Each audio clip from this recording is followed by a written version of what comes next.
Yes, well, we believe we're in a recession. 2 consecutive quarters of real GDP declines is the beginning of that definition. Can I ask about your view on Tesla in 5 years? I'm a car guy and I've driven a Tesla, very impressive performance, but Volkswagen has a lot of money. General Motors and Ford have a lot of know-how in this industry. Everybody's going to come at them. And isn't Tesla going to be, Friendster in 5 years compared to many different new Facebooks? Absolutely not. 5 years ago, when most people were saying, Tesla doesn't even have a shot to exist. It's going bankrupt. Now it is spewing out cash and spending as aggressively as it can to roll out new plans. And we think they'll announce another one before the end of the year. In this video, Cathie Wood of ARK Invest says she believes the US is currently in a recession and discusses Tesla's money-printing, cash-spewing, ridiculously profitable EV business and Tesla's so-called competition. So let's get into it. Hey guys, thanks for watching. If you enjoy these videos, there's a bunch of ways you can support the channel, access exclusive content and perks. Check out the links in the pinned comment below. If you want to take it to the next level, join thousands of members on Patreon to gain exclusive access to over 100 Q&A videos, loads of exclusive content, exclusive access to my up-to-date 10-year Tesla stock price targets, and even access my Tesla valuation model at the investor support level and above. You can also pick up some Tesla, Elon, and investment themed merch in the merch store. So check out the links in the pinned comment below, and thanks for your support. Cathie, if we have disinflation coming, and in your view, the economy in a very weak spot, big debate right now is whether we're currently in a recession. Obviously, it's up to the NBER to officially declare that, but curious to hear your take on where we are currently. Yes, well, we believe we're in a recession. 2 consecutive quarters of real GDP declines is the beginning of that definition. Whoa, hold it right there, Cathie. I don't think you've been paying attention. Have you not read the recent post on the White House website? The definitely not an attempt to gaslight the American public. The whole, hey, despite the fact that it's agreed upon and defined as 2 consecutive quarters of negative GDP growth, that's not actually what a recession is. We're redefining what a recession is, and we're the White House, and therefore, if we change the definition, it's not a recession. Be careful what you say there, Cathie. You might be suggesting that the White House are trying to deceive the American public. You believe they're in a recession, but the White House, well, hey, if you change the definition of a recession, then it's not a recession, is it? In entirely unrelated matters, for some strange reason, I've ended up on the official White House website. A blog post published a few days ago, July 21st, entitled, "How do economists determine whether the economy is in a recession?" Quote, "What is a recession?" Let the gaslighting begin. While some maintain that 2 consecutive quarters of falling real GDP constitutes a recession, that is neither the official definition nor the way economists evaluate the state of the business cycle. Now, let me ask a question before we proceed any further. Is it a coincidence that the official White House website publishes a blog post? What is a recession? Lots of people think it's 2 consecutive quarters of declining GDP growth, but that's not actually the real definition. Is it a coincidence, or is this active gaslighting? Is it possible the White House already knows the US is currently in a recession, but, well, it's not going to help them at the polls and the midterms. In fact, it's just not going to be a good look for the entire administration. So, instead of admitting they're in a recession, why not redefine a recession? No, that's definitely not possible after all. As we can see here, the definition of a recession from Oxford Dictionary is a period of temporary economic decline during which trade and industrial activity are reduced, generally defined by a fall in GDP in 2 successive quarters. Well, hang on. 2 consecutive quarters. It appears that, yes, in fact, the White House is literally attempting to redefine what a recession is to avoid using the term recession to define the current state of the United States economy. Guys, wake the fuck up, seriously. Now, I know there's going to be a few Poindexters in the comments. Well, if you really want to be technical, if that's you, if you're going to try and argue there's nothing wrong with this blog post, the timing, the fact that the White House is now trying to confuse people, well, it's not technically the definition of a recession. Are you really that dumb? Are you really that stupid? You really do not understand what's happening right now? If you are, please unsub from this channel. Never watch another one of my videos. You're way too dumb to be here. Nothing personal. I just don't like being around dangerously stupid morons. Thank you. Speaking of dangerous humans. And what is exactly the White House's definition of a recession? Again, I'm not going to define it from here. I'm just going to leave it to the NBER, as we have stated, of how they define recession. You won't declare one until they have declared it one. I'm just saying that we're just not going to define it. We use the indicators that the NBER, the National Bureau of Economic Research, have used. We've mentioned that a few times. For those unaware, that was the White House's official secretary of gaslighting, doing a wonderful job in ticking those boxes to signal doing a wonderful job in lying, misleading, deceiving, and that's right, actively gaslighting the American public. I'm just kidding. There's no gaslighting going on. And if you disagree, you're a racist, sexist, homophobe, misogynist, and a Nazi. And you should also be cancelled. P.S. I've already called your boss and you've already been fired. And now, in totally unrelated matters, Cathie Wood, who for some strange reason believes the US is in a recession, despite the current White House definitions and unwillingness to actually say out loud what a recession actually is. I definitely trust the White House a lot more than Cathie Wood, who definitely doesn't have a background in economics. If you believe we're in a recession and you believe the Fed is going to go on a sort of hike-raising path, why not go to cash? Why stick into the fund? It's an actively managed ETF. You can do whatever you want, and I guess some people wonder why not have more of a cash reserve. We are going to be 100% invested in innovation. That's who we are. This is what we're paid to do. This is what we say we are. And we think that innovation is going to be a critical allocation in the years ahead as the world moves rapidly. And it tends to innovation tends to gain traction during tough times. Innovation solves problems. We have so many problems right now. We've got the supply chain problems, which we're still hearing about. We've got energy and food prices up because of the war, really hurting consumer purchasing power. And so I think better, cheaper, faster, more productive, more efficient, more creative is going to win. That's what innovation is. So we think most asset allocators are short innovation. Can I ask about your view on Tesla in 5 years? I'm a car guy and I've driven a Tesla, very impressive performance, but I mean, Volkswagen has a lot of money. General Motors and Ford have a lot of know-how in this industry. Everybody's going to come at them. And isn't Tesla going to be, Friendster in 5 years compared to many different new Facebooks? So allow me to translate. I'm a car guy, and therefore, when I look at a Tesla versus a GM vehicle or a Volkswagen vehicle, I see there's some windows and it has some wheels and a similar shape, and therefore it's exactly the same thing. And because it's exactly the same thing, GM and Volkswagen have a lot of experience making exactly the same thing, and therefore, isn't the competition coming, and won't Tesla ultimately go bankrupt and no one will even know the name of the company in the future because the competition is coming? Well, we absolutely not. So, words matter. And Cathie Wood just said, in response to whether or not the competition would ultimately come for and then kill Tesla, absolutely not.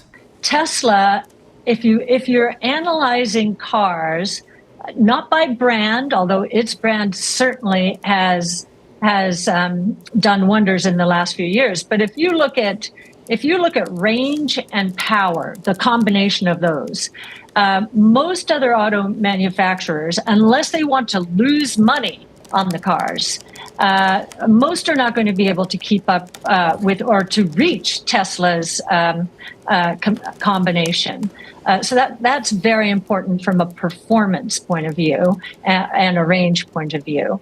So according to Cathie Wood, who obviously doesn't know anything about anything, especially what a recession is, no other company will even be capable of matching Tesla's vehicles in terms of performance unless they're willing to lose a catastrophic amount of money selling their vehicles for huge losses. If that's true, then that means that no one's catching up to Tesla. And in order to attempt to catch up to Tesla and actually beat them in terms of price performance, they'd literally need to be losing so much money on every vehicle sold that they'd soon be bankrupt. So I think if we read between the lines a little bit here, that seems to indicate to me that Tesla has no competition, and the competition isn't coming anywhere other than all over themselves embarrassingly fast. Branding is something different. These other auto manufacturers have brands and a lot of brand loyalty.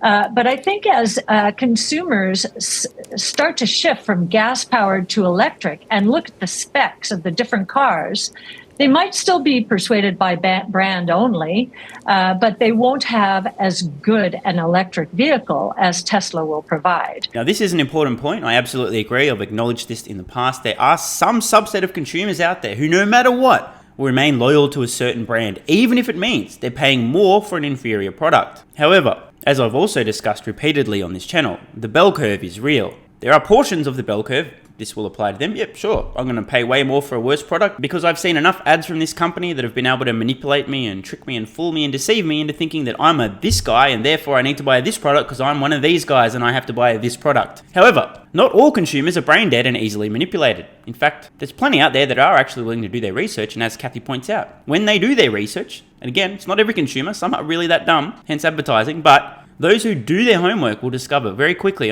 if I want value for money, if I want the best price performance, the most compelling product, the safest product, blah, blah, blah, blah, blah, I'm obviously buying a Tesla. There's no other logical choice. And actually, we've been studying the CapEx schedules for traditional automakers versus Tesla.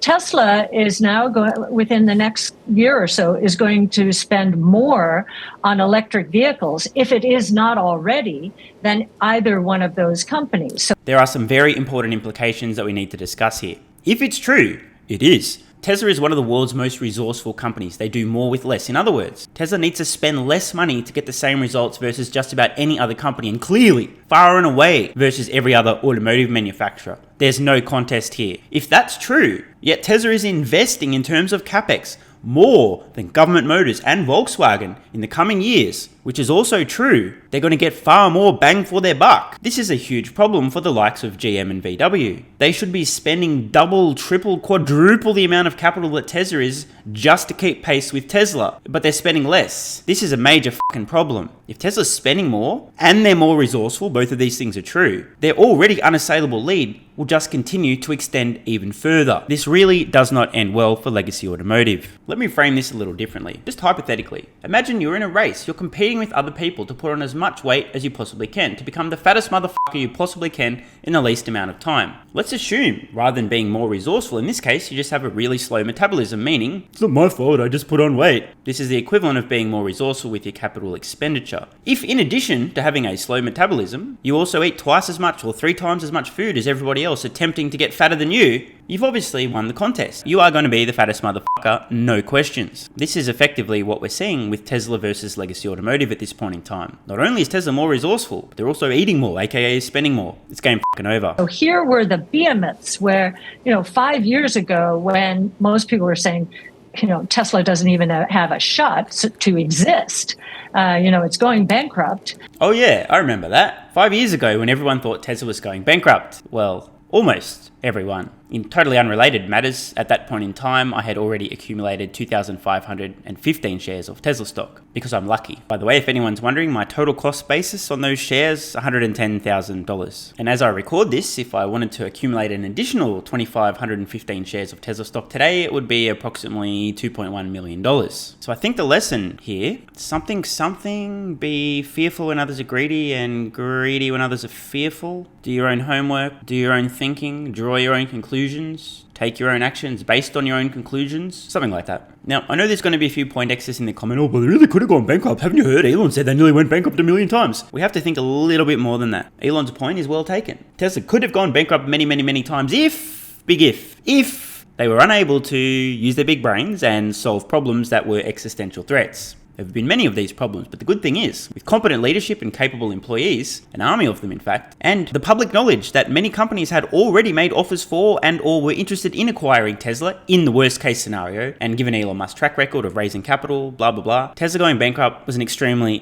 low probability 5 years ago, in my opinion. The worst case scenario, they fuck up too many times, they have to issue stock, dilute shareholders get pissed off, big deal, whatever, at least the company's alive. And even in the worst case beyond that, Apple buys them. Google buys them. There was never a realistic scenario in which Tesla went bankrupt. At this point in time, Model S was released in 2012 and won every award ever. This was a pretty strong sign. Tesla's master plan. They told us what they planned to do. High price, low volume vehicle, that was a Roadster. Then a medium price, medium volume vehicle, S and X. And the next step would be their high volume, low price vehicle, the Model 3, and then ultimately Model Y. At this point in time, the idea that Tesla was going bankrupt was really absurd. Of course, if you talk to a Poindexter who doesn't know anything other than Excel, they'll simply, How much money did Tesla lose this quarter? I don't need to think. Forget economies of scale. Forget all that stuff. All I need to do is extrapolate how much did they lose this quarter, multiplied by how many more quarters are in the future until Tesla runs out of money. Because they could definitely never raise more capital. And also, there's no companies that would like to acquire them. And also, they can't issue any more stock to shareholders. Oh, and also, their products and technology absolutely suck. I think what I'm trying to say in short is that, yes, it is theoretically, technically possible Tesla could have gone bankrupt. But the chances of that happening versus them issuing stock, diluting shareholders versus being acquired by another company in the worst case,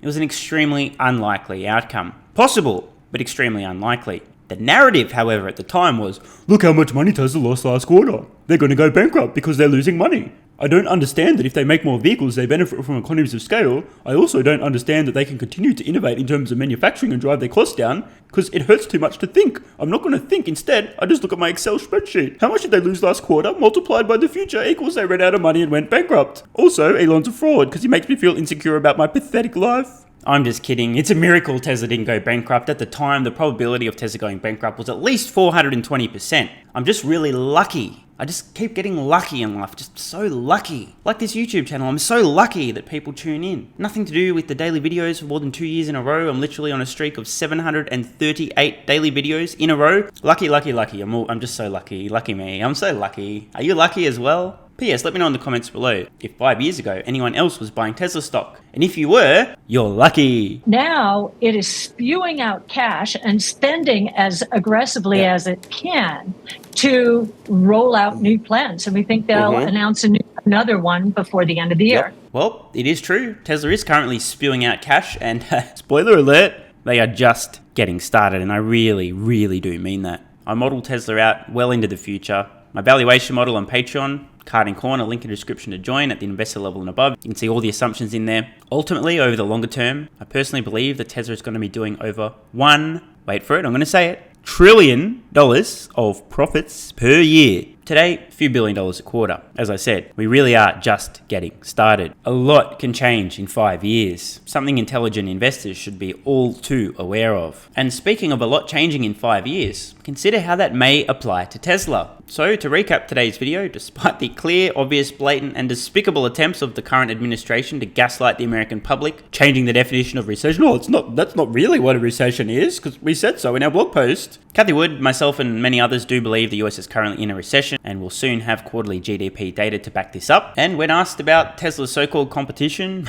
won't they ultimately leave Tesla in the dust and completely irrelevant? Cathie Wood responds, absolutely not. Tesla is spewing money, blah, blah, blah, blah, blah. And she's right. So, hope you guys and girls have enjoyed the video. And lastly, don't forget you can support the channel by joining Patreon with the card in the corner or the link in the pinned comment. You'll instantly unlock well over 100 exclusive Q&A videos, dozens of other videos, loads of perks, including instant up-to-date access to my Tesla stock price targets out over the next decade. So, I'll see you over on Patreon. I'm Stephen Mark Ryan. This is Solving the Money Problem, and I love you all. Hey guys, thanks for watching. If you enjoy these videos, there's a bunch of ways you can support the channel, access exclusive content and perks, and get some free stocks and crypto. Check out the links in the pinned comment below. You can also pick up some Tesla, Elon, and investment themed merch in the merch store. If you want to take it to the next level, join thousands of members on Patreon to gain exclusive access to over 100 Q&A videos, loads of exclusive content, exclusive access to my up-to-date 10-year Tesla stock price targets, and even access my Tesla valuation model at the investor support level and above. So check out the links in the pinned comment below, and thanks for your support. And if you're still watching, you're awesome. I read every single comment on this channel, and I really appreciate your feedback. So if you've got any thoughts on today's video, questions, comments, or suggestions for a new video, let me know in the comments below. Check the cards on screen now to browse the merch store, join Patreon, or watch the next video.